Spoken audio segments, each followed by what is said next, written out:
Halo anak-anakku, Shalom. Ibu harapkan kalian dalam keadaan sehat dan bahagia, oke? Bersama dengan Bu Theodora Elsa yang akan mengajarkan praktikum kimia, ya. Ibu harapannya kalian selalu bahagia dan menikmati apa yang akan ditayangkan di sini, ya. Syukur kepada Tuhan Yesus bahwa kita sampai hari ini masih selalu dalam lindungannya. Oke? Sudah siap semuanya? Kita akan mulai. Kita harapannya untuk bisa segera kembali praktikum di laboratorium.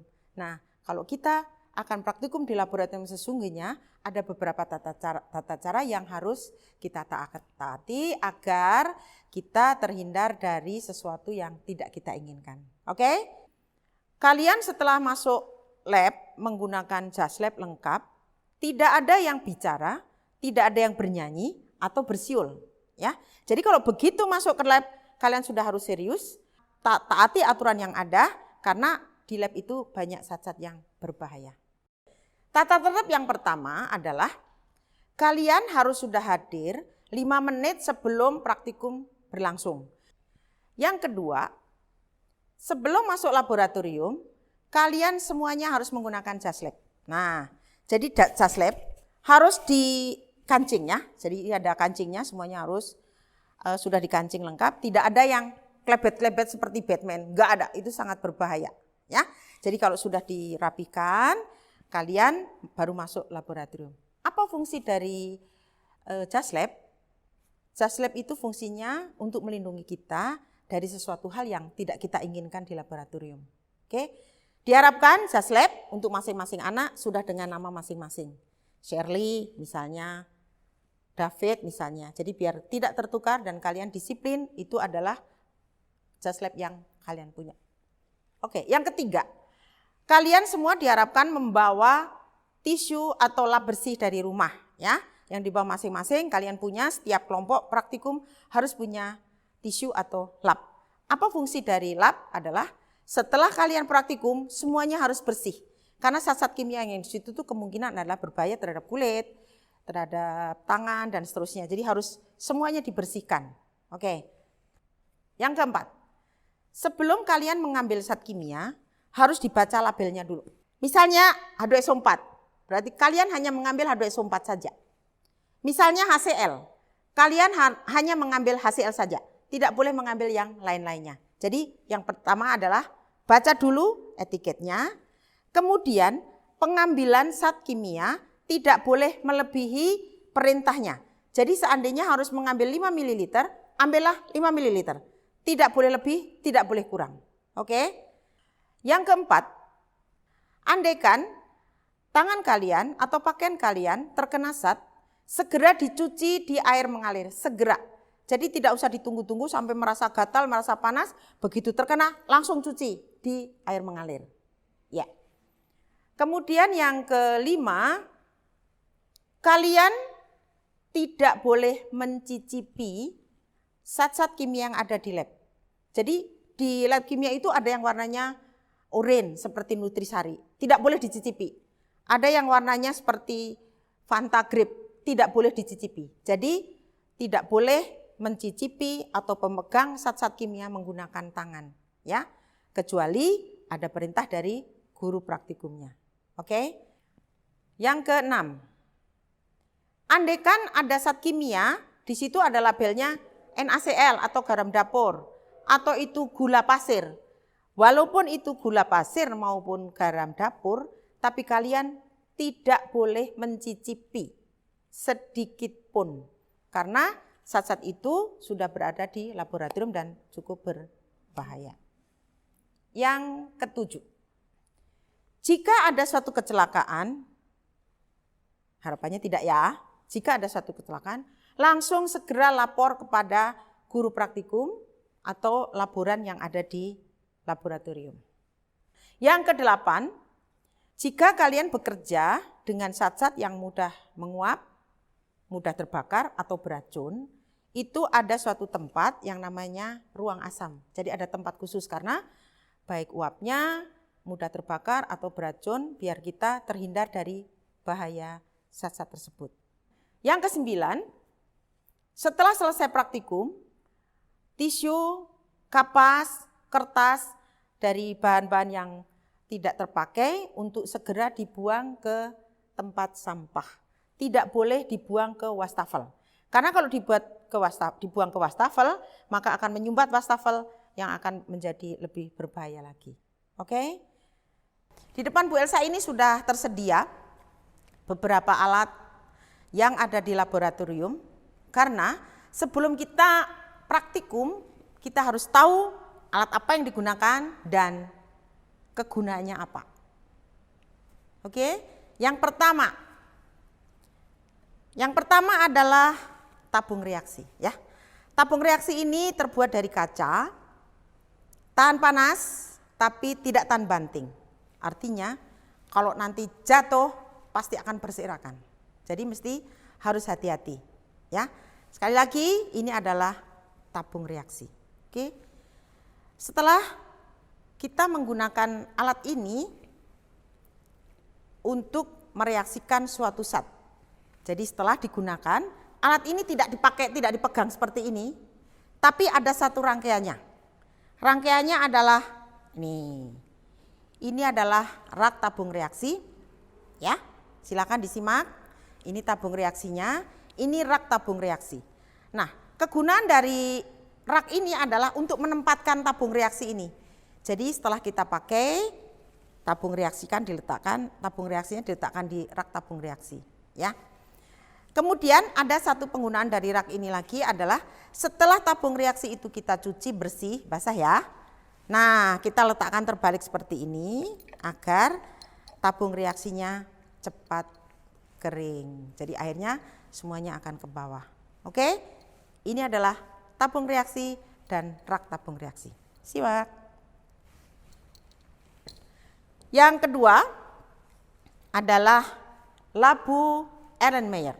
Nah, ini dia. Ini adalah labu Erlenmeyer. Labu Erlenmeyer ada ukurannya 2 liter, 1 liter, setengah liter, 250 ml, 100 ml, dan bahkan ada yang 5 ml. Tabung ini terbuat dari kaca, tahan panas, tapi juga tidak tahan banting. Kegunaan dari labu Erlenmeyer ini adalah untuk titrasi, menampung volume tertentu zat kimia. Memegang Erlenmeyer tidak kaku seperti ini, tapi seperti ini. Jadi lembut. Nah, sekali lagi ini adalah labu Erlenmeyer yang digunakan untuk titrasi. Oke? Simak ya, labu Erlenmeyer. Selanjutnya, gelas kimia. Nah, gelas kimia atau beaker glass ini juga terbuat dari kaca, tahan panas, tidak tahan banting. Ukurannya ada yang 2 liter, 1 liter, 500 ml, 200 ml, 100 sampai yang kecil 5 ml. Ya. Beaker glass digunakan untuk menampung zat dalam volume tertentu, ya.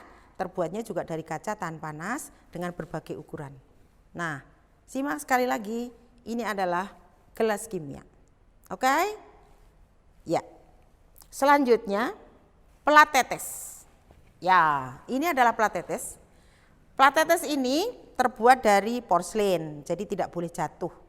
Ini cukup berat, ada lubang-lubangnya kecil, ya.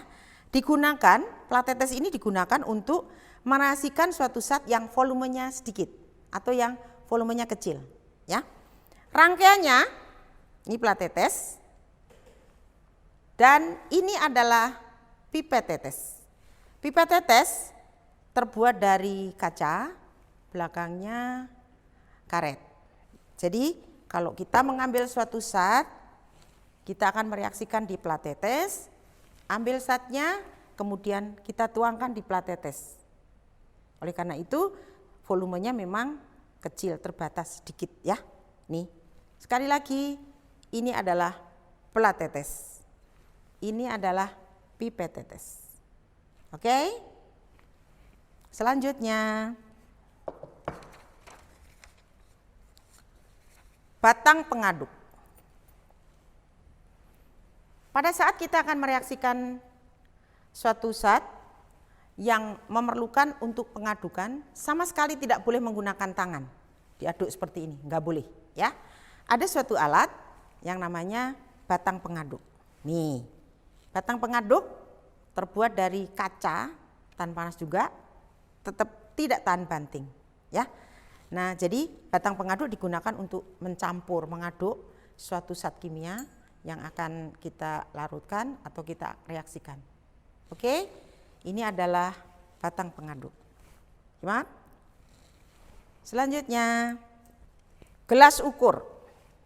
Nah, gelas ukur pasti digunakan untuk mengukur suatu zat ya. Gelas ukur itu juga punya ukurannya dari 2 liter, 1 liter, setengah liter, 250 ml, 100 ml, dan bahkan ada yang kecil 5 ml. Nah, gelas ukur ini terbuat dari kaca, ini tidak tahan panas.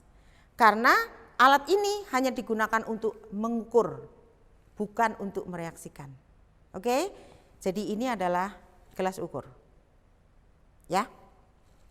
Baik, selanjutnya adalah sendok spatula. Alat ini terbuat dari logam, digunakan untuk mengambil suatu zat. Biasanya adalah zat padat. Jadi kalau ada perintah, ambil 1 sendok spatula.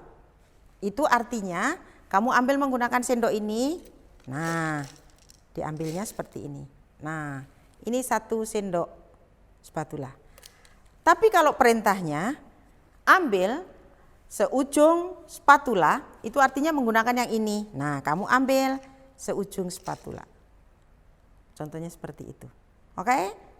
Jadi sekali lagi, sendok spatula digunakan untuk mengambil suatu zat, biasanya adalah zat padat. Ada namanya alat penimbang, mengukur massa suatu zat menggunakan timbangan. Selanjutnya adalah penjepit tabung reaksi. Ya, ini penjepit tabung reaksi pasti gunanya untuk menjepit ya. Penjepit tabung reaksi ini terbuat dari kayu yang digunakan untuk menjepit tabung reaksi pada saat kita memanaskan suatu zat kimia di dalam tabung reaksi. Nah, caranya adalah kita jepitkan di tabung reaksi kira-kira 1/3 dari tinggi tabung. Jadi seperti ini.